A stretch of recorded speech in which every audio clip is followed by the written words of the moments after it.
So it had just occurred to me that we've never went back and covered and finished Absolute Superman. And for whatever reason, I'm not sure, because this book is so good. From introducing super new powerful villains and aspects from this Absolute Superman, or even the Absolute universe as a whole, to even potentially us seeing Superman's downfall in dealing with this new kryptonite. But Ra's al Ghul, a villain and name more traditionally associated with Batman more than any other hero or character within the DC universe, instead here he is the antithesis in everything that Absolute Superman has been fighting against, because he's the head and creator of this Lazarus Corporation. Us even seeing his apartment getting attacked by some of the Omega Men coming to assassinate and kill him, though as we can obviously see and find out, they're woefully unprepared of just how much of a threat Ra's al Ghul truly is, even without his whole company, army, and advanced technology. The Omega Men assassins here even being confused about this fact, as one goes on to say that he's just one man. If we can kill him here, we can save the planet. In which he promptly kicks that same Omega Men into one of the mini Lazarus pits he has here in his apartment, dousing him in this mysterious purple fluid. As he continues to effortlessly fight and defend himself, he even goes on to explain and give us a little bit of a lore drop about not only him, but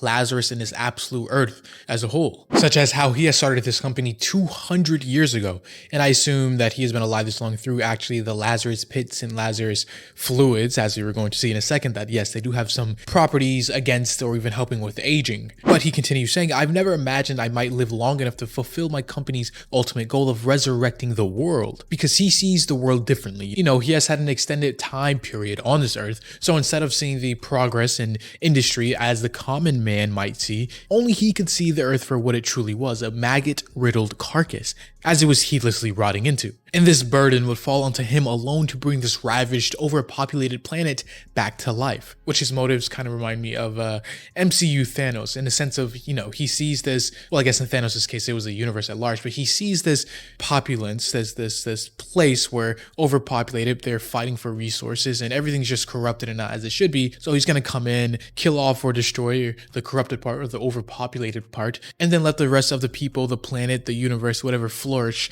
and rejuvenate. Though instead of achieving this with a snap of his fingers using universal artifacts, he instead is using it through the worldly company Lazarus, in which Ra's al Ghul kind of has a little bit of a god complex, as maybe even literally, as once he picks up the other soldier, the one who was doused in that purple chemicals and fluids, we see that the Lazarus pit here literally de-aged him, going from a grown man to a little child within the span of like a minute, 30 seconds even. Ra's al Ghul continuing on saying, a long time ago the name Ra's al Ghul struck fear into the heart of the masses.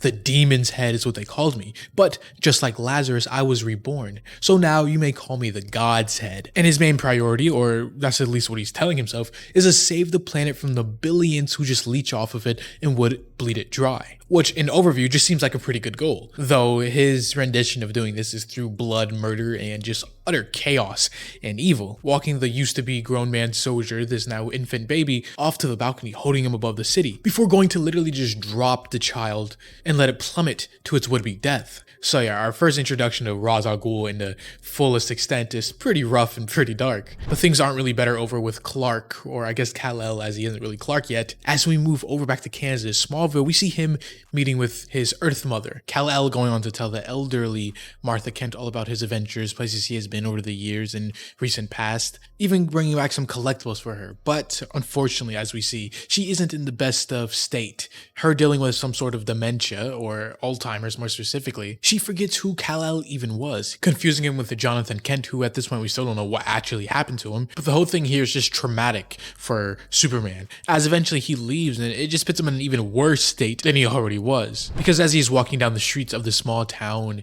in Smallville, we see that he isn't alone, and it's not just any other civilians or random people, but it's people specifically following him. And I say people plural because it's Jimmy Olsen, you know, one of the members of the Omega Men group, and Lois Lane, part of the Lazarus Corporation, at least for now at this point. Each of them here to essentially recruit Superman and his great abilities and what he stands for their cause. Well, more so with Jimmy Olsen and the Omega Men than Lois Lane. She is still kind of working on her own and for her own personal gain, just trying to figure out what it exactly is this Superman rather than recruiting him for Lazarus. Regardless of their motives, Superman wants nothing of this. There's just too many things going on in not only his life and his mind, but the world around him to be boggled down with almost the politics of these two different factions going to war, even though it is for the actual safety and greater all well-being of the planet itself. And as these two sides, Lois and Jimmy, start to argue and bicker back and forth, it gets to a point where Superman just has enough, going into full hero mode or full battle mode, if you will, activating his suit and stepping in, telling them to stop. The whole reason he is here in Smallville looking for closure is because of Peacemaker Smith,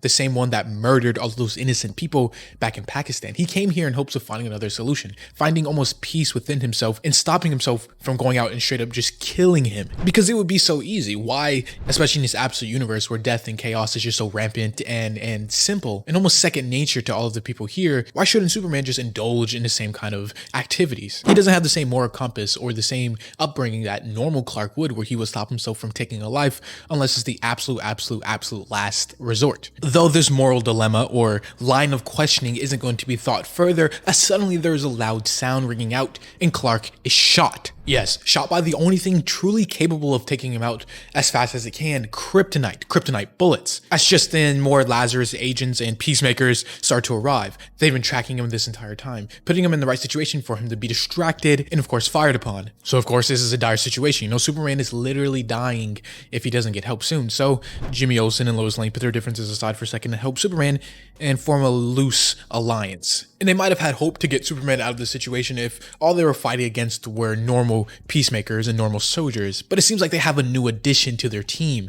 The Peacemaker Smith from before, now with cybernetic upgrades and whatever have you, basically becoming this absolute version of Metallo, even though his design is wildly different and more Brainiac inspired, if anything, which, because it actually was, Brainiac did experiment and built him back up into what he is now. So yeah, the only person, this specific Peacemaker, who Superman truly wanted to end the life of, is now coming to do it first as Superman. And it seems like it's going to be way easier than it should be, because the bullet, the kryptonite bullet, is something he has never dealt with before. Even the hyper-advanced intelligent suit of his still can't figure out what exactly is this piece of material within him, and why is it just easily piercing not only the suit's armor, but Superman's super durable and super powered skin as well. But again, there's no time, as his upgraded Peacemaker tracks the bullet and where it fired, finding Superman hidden here, immediately starting their battle. This Peacemaker Smith at his strongest and Superman potentially at his lowest and weakest, as they just start to pummel and attack each other. But Superman tries his best to defend himself and take down this Peacemaker, but his suit even goes on to say that Peacemaker Smith's abilities appear to have been significantly upgraded, and the solar energy within your cells, you know, the thing giving him his powers, is being rapidly depleted by the bullet's radiation. This fight, this battle, if prolonged, could literally kill him. So the only solution, option to get out of this alive is to end it as quickly as possible, to disable his implants. But that is, of course, way easier said than done, because this Peacemaker is just ferocious. He's just not letting up, punching him in the wound spot where he got shot. And even as Kal-El starts to use his frost breath, boom, instantly hit in the mouth at full force, temporarily downing him and knocking him out. Before he can get beat further, just then Jimmy Olsen and Lois Lane step onto the battlefield to at least try to defend their miracle man, as they go on to call him. Lois even trying to use her authority and rank within Lazarus to tell the other peacemakers to arrest this upgraded one here, though he kind of serves a higher power, if you will, taking direct orders from Brainiac himself, and not just whatever other commanding officer within Lazarus ranks. And the situation gets even more crazy, as just then the actual citizens and people of this Smallville town come charging in with guns. After seeing all the destruction and the fight going on, you know, they've had enough and decided to defend what's theirs, defend their hometown. But during this confusion and almost standstill, another one of the Peacemaker soldiers goes to confront Smith here, saying, "Our orders are explicitly clear. We are to bring in Superman alive and not, you know, killed or hurt. So let's just grab him during all this confusion and get out of here." But this upgraded Peacemaker here had no intentions to follow the rules. He fully intended to kill Superman here, even against all the wishes of his higher-ups and even Brainiac himself. So yeah, that just goes to show you how mentally insane he is. Not that it was in question before, because, you know, you have to have a lot of screws loose to just murder a bunch of civilians and normal people just for laughing at you. But all of these side things served a greater purpose. It gave time for Superman to catch a second wind, as he does just that, punching the Peacemaker with so much force, downing him and making him draw blood, as he now reintroduces himself in his full-on battle mode, which just looks pretty sick. You know, there's like energy coursing or heat off of his body, lightning or crackles of energy going all throughout. So like a force of nature, he just descends upon not only the Peacemaker, the upgraded one here, but all of the other people people on the battlefield, initiating something called tornado mode, which just swarms a battlefield in a red sea of the nanobots of his suit, while he just starts to pummel and unload upon the upgraded Peacemaker, punching him hundreds of times, 1,000 to be specific, in 30 seconds, which is good. He seems to be winning, but all of this comes with one very big caveat. Even though Superman was shot and the kryptonite bullet is still inside of him, he is slowly dying and being poisoned by the radiation, he is still holding back. And even the upgraded Peacemaker here takes notice of this, going on to say, all of that power, and look at you, afraid of your own rage.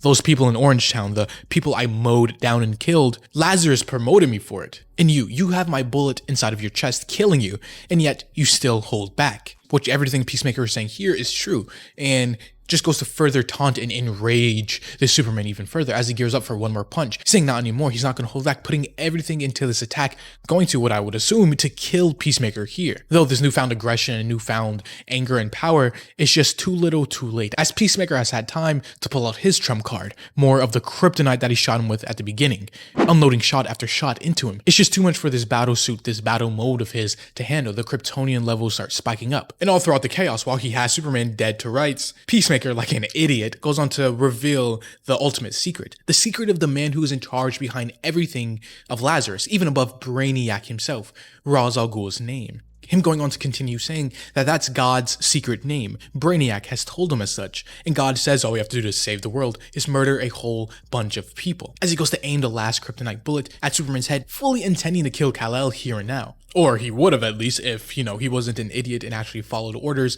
as this entire time Brainiac has been watching. Brainiac, who of course wants to study Superman, one of the last Kryptonians in existence and someone who has immense power, so he shuts him down from the inside out, telling him that he belongs to Brainiac and Brainiac is always watching, and that Superman is not to be killed, instantly rendering him unconscious and not a threat for now, which only really leaves one bigger problem. Superman has still been shot and kryptonite is still in his system, meaning he's still dying, and they just can't take him to any sort of hospital or somewhere to get treatment because Lazarus owns everything for the next couple miles. So that only leaves one other option, at least in this dire times. They have to go with the Omega Men, as just then Jimmy Olsen orders for backup in the cavalry as they open a boom tube, in which a bunch of the other agents and other soldiers of the Omega Men rush out and start fighting against the other Peacemakers here.